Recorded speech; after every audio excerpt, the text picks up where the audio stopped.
자, 2021년 6월 7일. 자, 오늘 장은 10분 만에 요약 정리를 하는 이정수의 신의 한 수 시작하겠습니다. 자, 첫째, 지수밴드 전략입니다. 3266에서 3100. 여전히 지난주 얘기했었던 부분 박스권 내에는 있지만, 지난주부터 계속 강조하는 부분이 뭡니까? 전고점 돌파를 할 수 있다. 충분히 가능성이 있다. 라는 얘기를 해드렸어요. 사실 이 신고점 3266은 아니어도 오늘 고점이 3264까지 갔으니까 거의 전고점에 와 닿은 건데, 과거에 약했으면 박살이 났을 텐데 아직도 버틴다는 얘기는 이번 옵션 만기 때 아마 전고점을 돌파를 하면서 강한 흐름을 보여주지 않을까. 그렇게 계속 지수는 지수밴드 이렇게 잡고 가면 돼요. 신고점 돌파 가능성이 충분하다. 여전히 박스권에 있지만 이 박스권은 최소한의 안 좋을 때 있는 상황이고 급락할 일은 없다. 요거고요. 그리고 전날 금요일날에 여러분들한테 이슈로 뭘 얘기했습니까? 빌 게이츠하고 버핏 차세대 원전 건설 협력 얘기가 나와가지고 관련주들이 굉장히 강하다라는 얘기를 많이 설명해 드렸죠. 그러면서 지난주 금요일날, 그러니까 엊그저께 이제 두산중공업도 분석을 해줬고, 우리기술하고 일진파워, 그렇지, 일진파워였죠. 지난주에 두산중공업, 삼성중공업, 우리기술, 그 다음에 일진파워. 근데 삼성중공업은 조선주고, 두산중공업하고 우리기술하고 일진파워를 그 이슈를 좀 분석을 해줬는데, 가게 되면 뭐가 가게 될 거다? 얘네들이 가게 될 텐데, 그 중에서도 일진파워보다는 우리기술이 훨씬 더 강하게 움직일 수 있다. 근데 오늘 일진파워가 아니고 우리기술이 이렇게 아침서부터 그냥 강하게 상한가가 들어갔는데, 이제는 너무 많이 올라갔기 때문에 좀 조심할 필요는 있습니다. 어쨌든 전날 얘기해드렸던 원자력 테마주들이 오늘 두산그룹주를 비롯해서 원자력 테마주들이 초급등 강세를 펼쳤고요. 그 외에서도 자동차, 전기, 가스 이런 업종들이 좀 강했고, 그 외 IT라든지 정유화학 그리고 조선 건설주들도 나쁘지 않았습니다. 오히려 막판에서 다 플러스가 돌아서거나 다 좋았고, 소비주들도 아침 초반에서는 좀 약세를 보이면서 조금 빠지는 듯 했는데, 오후장 들어오면서 파라다이스, GK, 강원랜드 다 플러스 내지는 보합까지 다 땡겨 올렸고, 호텔신라는 아침부터 플러스였고, 그 다음에 여행주들도 마찬가지, 장중에서 조금 마이너스 났다 다 플러스로 다 돌리는, 그러니까 오늘 전반적으로 다 강했어요. 지금 제약주들은 그에 비하면은 아직까지 좀 마이너스권에 있는 종목이 좀 많기는 한데, 대부분 종목들이 그래도 마이너스권에서 플러스로 돌아서는 굉장히 강한, 계속 순환매 장세가 지속이 되는. 그리고 오늘 강했던 업종을 좀 살펴보면 아까 전에 얘기했던 전기가스업이라든지 아니면 원자력 테마주들도 이슈가 나와서 움직였을 수도 있겠지만, 저는 그렇게 보지를 않고요. 결국은 순환매의 일환이다. 그러니까 순환매로서 기계주들 내지는 건설주들, 그러니까 원자력 테마주들이 건설 섹터에도 들어가거든요. 현대건설도 원자력 테마입니다. 기사 찾아보면 원자력에 대해서 현대건설이 기술력을 입증하는 기사들이 최근에도 나와 있어요. 10년 전에도 그랬습니다. 그러니까 GS건설, 현대건설 등등 건설주들 있죠. 얘네들도 원전 테마예요. 여러분들이 BHI라든지 우리기술이라든지 여기 보이는 우진, 일진파워, 이런 한전 KPS, 한전기술 이런 것만 이제 이게 원전 관련주다라고 여러분들이 그렇게 테마로 묶여 있으니까 저것만 보시는데, 건설주들도 원전 테마입니다. 실질적으로 원전을 건설을 해요. 그러니까 건설주들 오늘 전반적으로 나쁘지 않았고, 전체적으로 다 업종의 순환매로 보면 오늘 건설주들이 원전 테마와 함께 이제 순환매가 나왔던 거다, 이렇게 볼 수가 있겠습니다. 자, 그러면 이제 두 번째, 오늘의 대형주 지난번처럼 3개 분석하도록 하겠습니다. 자, 첫 번째는 두산인데요. 자, 일단 두산을 먼저 조금 자랑을 하고 가면, 이거 3월달에 4월달에 회원 추천주로 줬던 종목이고요. 방송에도 추천했던 종목입니다. 그러니까 방송 회원, 그 다음에 유료 회원, 둘 다 지금 수익이 많이 났을 텐데, 이거를 다 갖고 있지는 않고요. 이미 벌써 30% 이 정도 올라갔을 때, 20% 30% 올라갈 때 절반을 팔았죠. 이미 절반을 팔고 나머지를 가지고 나서 이때 9만원인가 이때 찍을 때 또 절반을 또 팔고, 나머지를 가지고 이제 8만원 안 깨지면 계속 가져가세요 라고 하고 지금 말고 있는데, 그래서 지금 절반을 줄여서 나머지 비중만 갖고 가고 있는데, 지금 수익률은 벌써 100% 정도가 지금 찍힌 종목인데, 오늘 이제 움직인 이유에 대해서 좀 설명을 하면은 이제 두산이 재무구조 개선과 실적 턴어라운드 이 얘기가 나와주면서 앞으로 좀 더 실적에 대한 턴어라운드에 대한 오늘 얘기들이 나와주면서 이게 이제 하이투자증권에서 이제 발표를 한 건데 어쨌든 이런 부분들이 리포터가 나온 거죠. 그래서 이런 부분들 플러스 두산중공업이 원자력 수혜에 대한 기대감이 더해지면서 그리고 뭐 지금 제주도에 있는 해상풍력단지 요거 이제 기자재를 또 공급을 한다라는 또 소식이 또 나와주면서 그러니까 이게 복합적으로 나와주면서 급등을 해버린 건데 신규 매수는 어렵고요. 결국은 바닥에서 샀어야 된다라는 거. 그러니까 두산도 그렇고 두산중공업도 그렇고 어쨌든 저는 이거를 방송에서 실시간으로 장 끝나고도 아니고요. 장중에 실시간으로 종목을 방송에서 5만원대에서 추천한 사람으로서 얘기를 하는 겁니다. 수익 많이 났죠? 어느 정도 팔고 나머지 조금만 가져가고 9만원 안 깨지면 뭐 15만원을 가져가든 20만원을 가져가든 그건 상관이 없는데 신규 매수는 접근은 굉장히 위험하다는 거 많이 올라갔어요. 그렇게 말씀을 좀 드리겠습니다. 자, 두 번째 대형주 한국가스공사 살펴보도록 하겠습니다. 이것도 아침 방송에서 상담을 좀 많이 자주 했던 종목 중에 하나인데 상담 받을 때마다 이거 괜찮습니다. 최근에 어젠가 금요일날 금요일인가 오늘인가 상담할 때에서도 요거 괜찮은 종목이다. 좋은 종목이다. 이런 게 좋은 거다. 라는 얘기를 좀 해줬는데 올라간 이유는 아마 계속 올라갈 때마다 계속 다른 핑계들을 댈 텐데 일단 오늘 움직였던 이유는 유가 상승에 따른 실적에 대한 개선 기대감입니다. 그래서 지금 유가가 차트를 보면은 지금 WTI 뉴욕 근월로 보게 되면 원유 가격이 지금 거의 이제 계속 올라가죠. 전일도 상승을 했습니다. 68달러에서 69달러로 올라갔고 북해산 브렌트유로 보게 되면 벌써 70달러 돌파를 하고 71.89달러. 그러니까 계속 우상향을 가겠다라는 지금 의지를 보여주고 있어요. 그래서 유가 관련주도 잘 살펴보셔야 된다 그랬는데 거기에 따른 지금 한국가스공사도 지금 이런 이제 실적 모멘텀이 긍정적으로 이제 분석이 되면서 실적과 배당 둘 다 가시성을 좀 확보를 했다. 뭐 이런 지금 평가가 지금 나와주고 있는데 올해 DPS 전망치를 1290원 정도, 그러니까 배당을 얘기하는 거죠. 이 정도로 배당도 지금 상향 조정을 하겠다라는 얘기가 나오고 있고 발전용 공급 비용 조정으로 분기 손익의 계절성이 감소했고 유가 상승으로 해외 EMP 사업의 턴어라운드가 기대되는 거 분석하고 있다. 이제 보고서에는 이렇게 나와 있는데 그냥 어려운 얘기 다 빼고 이제 손실이 좀 줄어들고 유가 상승으로 인해 가지고 사업의 턴어라운드가 된다. 그러니까 좋아진다는 얘기예요. 아까 설명했던 대로. 그래서 이 한국가스공사는 아까도 얘기했듯이 좋다 그랬죠. 이거는 최소 못해도 4만원은 가져가야 되는 거고요. 조정받으면 여러분 사도 됩니다.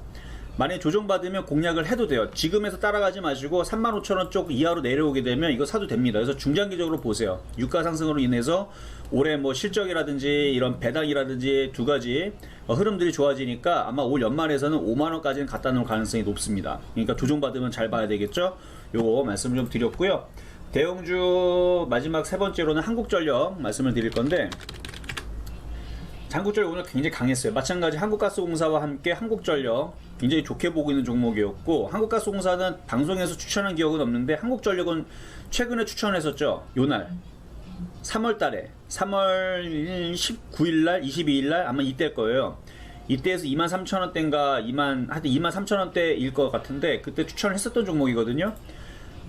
장기적으로 보셔야 돼요. 장기적으로 보셔야 되고 이게 움직인 이유는 당연히 이제 원전 관련주들 강하니까 얘 무거워서 얘는 폭등을 못하지만 지금 원전 관련주 다 강하게 움직였죠. 그래서 뭐 지금 뭐 보성파워텍 여기 보면 우리기술 그다음에 한전 쪽으로는 한전 KPS 한전기술이 이제 강하게 최근에 움직였고 한국전력도 이제 움직여주는데 오늘 더해지는 추가된 내용이 뭐냐면 체코 원전 수주전에서 한국이 독자로 참여할 수 있다라는 방침이 좀 전해졌습니다. 그래서 2022년도에 체코 원전의 본 입찰에 우리나라는 콘소시엄 구성 없이 그냥 참여하기로 그래서 요 얘기가 나와주면서 움직여주는 건데 이미 앞전에서도 뭐 한미정상회담이라든지 이런 부분에서 제3국에 대해서 공동 진출하는데 합의하는 그런 부분들 그래서 앞으로 미 우방 쪽에 있는 이제 그 원전 건설을 하는 데 있어서 우리나라가 좀 많이 계속 수주를 딸 것 같아요.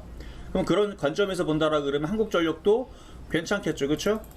한국전력의 이제 자회사인 뭐 한전 KPS, 한전기술도 쭉쭉쭉 잘 올라갈 수 있는 부분들이 있으니까 뭐 이거 중장기로 볼 때에서는 이거는 뭐 3만원 넘어간다고 봐야죠. 일단은 3만원 넘어가는 거고 일단 4만원 정도는 보고 있는데 어쨌든 앞으로 많이 좋아질 것 같으니까 조정받으면은 당연히 공략이 가능하고, 지금에서는 뭐 조금 그래요. 조정받으면 한 24,000원 이하로 내려오면 얼마든지 공략해 볼 수 있는 괜찮은 종목으로 보입니다.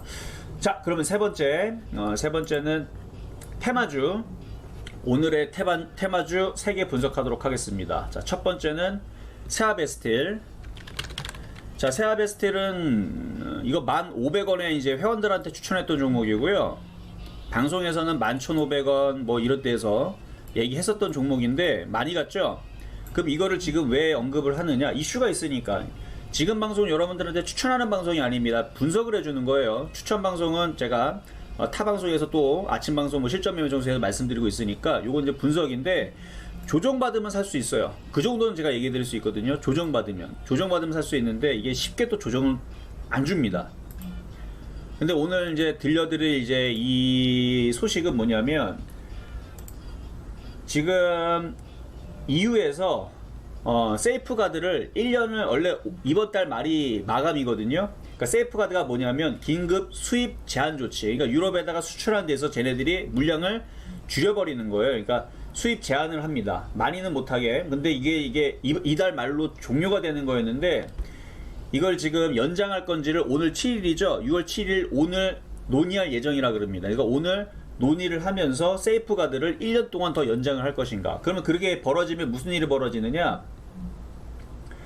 수출 물량이 계속 제한되기 때문에 타격이 불가피할 거예요. 그래서 철강주들이 강하게 움직였던 이유 중에 하나가 바로 세이프가드가 철회되는 부분들이 이슈가 있었었는데, 지금 많이 올라갔는데 이제 그 세이프가드를 1년 동안 연장한다라 그러면 어떻게 되겠어요? 다시 쪼그라들겠죠. 다시 내려가겠죠. 그래서 그런 부분에서 실적에 대한 부분이 좀 우려, 하반기에 대해서 좋게 봤는데 세이프가드가 사라지면서, 근데 그런 부분에 우려돼서 지금 빠지는 부분들도 있고, 그리고 지금 중국 정부가 또다시 시장 개입을 하겠다라는 얘기가 나왔습니다. 그래서 중국 시장에서 또다시 뭐 보조금 주고 이제 시장 개입을 이제 들어가게 되면, 아직 정확하게 뭘 어떻게 하겠다는 얘기는 아니지만 그런 얘기가 나와주게 되면 철강주들은 하반기에서 실적에 대해서 이익 전망치를 좀 낮춰야 되는, 그러니까 어느 정도 조정을 받겠다라는 얘기인데, 이거는 핑계고요. 지금 얘기했던 건 시장에 나오는 기사들, 뉴스들이고, 제가 볼 때에서는 어떻게 해석하냐면, 주가가 더럽게 많이 올라갔죠. 그러면 뺄 핑계를 찾아야 됩니다. 봤더니 세이프 연장 1년 할 수 있겠다라는 얘기와 중국에서 개입할 수 있다는 얘기가 나왔죠. 그러면 얘는 또 신나게 또 조정을 받을겠죠. 그럼 개인 투자자들은 아, 저런 이유 때문에 박살이 나는구나, 그럼 빨리 손절하고 도망가야지. 그러면 기가 외국인들은 오케이 그래, 그러면 많이 바닥에서 주워 담는 거예요. 그러니까 뉴스는 주가 되는 게 아니고 보조가 되는 겁니다. 어쨌든 그런 식으로 이제 조정받으면 싸게 사면 돼요. 철강주들은 조정받으면 싸게 사면 되고, 지금 많이 올라갔기 때문에 아무래도 좀 올라가기엔 좀 탄력적으로 좀 어렵다는 거.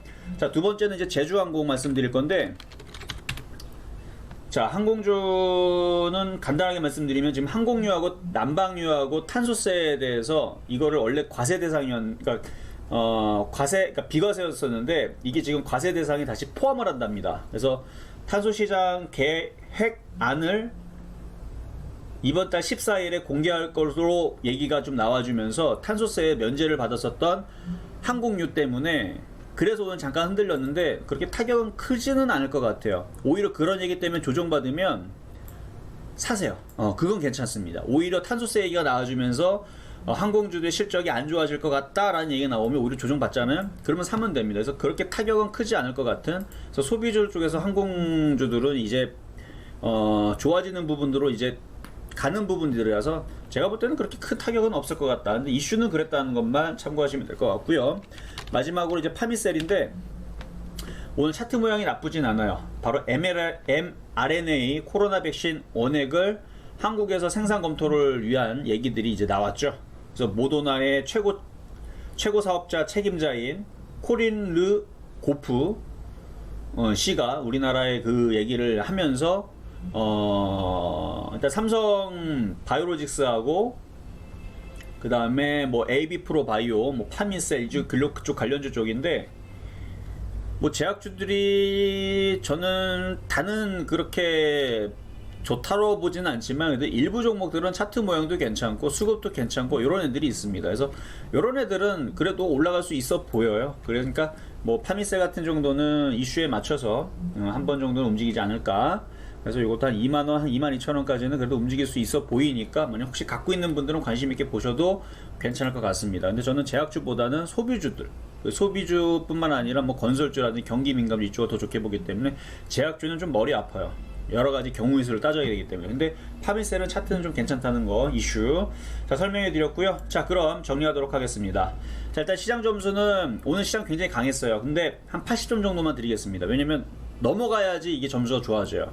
아직 지수가 넘어가지를 못하고 계속 이렇게 기웃기웃 거리고 있는데 나쁘지는 않아요. 근데 이렇게 해서 살짝 밀렸다가 움직이게 될 수도 있으니까 급락은 없습니다. 그냥 80점 정도 우후 점수 드리도록 하겠고, 매스 포인트도 우운데 점수는 좀 괜찮습니다. 왜냐면 아직 순환매로 공략할 수 있는 종목들은 꽤 많이 있어요. 그래도 IT를 비롯해서 건설주들도 찾으면 있고, 증권주도 찾으면 있고, 뭐 소비주들도 좀 조정 더 받으면 얼마든지 공략할 수가 있고, 이렇게 해서 경기 민감주, 소비주, 뭐 IT 섹터들 여전히 살 수 있는 종목들이 그래도 없진 않으니까, 그래서 85점 매수 포인트 우 드리도록 하겠고요. 그리고 오늘 건설업 평가 점수 80점 우 드리도록 하겠습니다.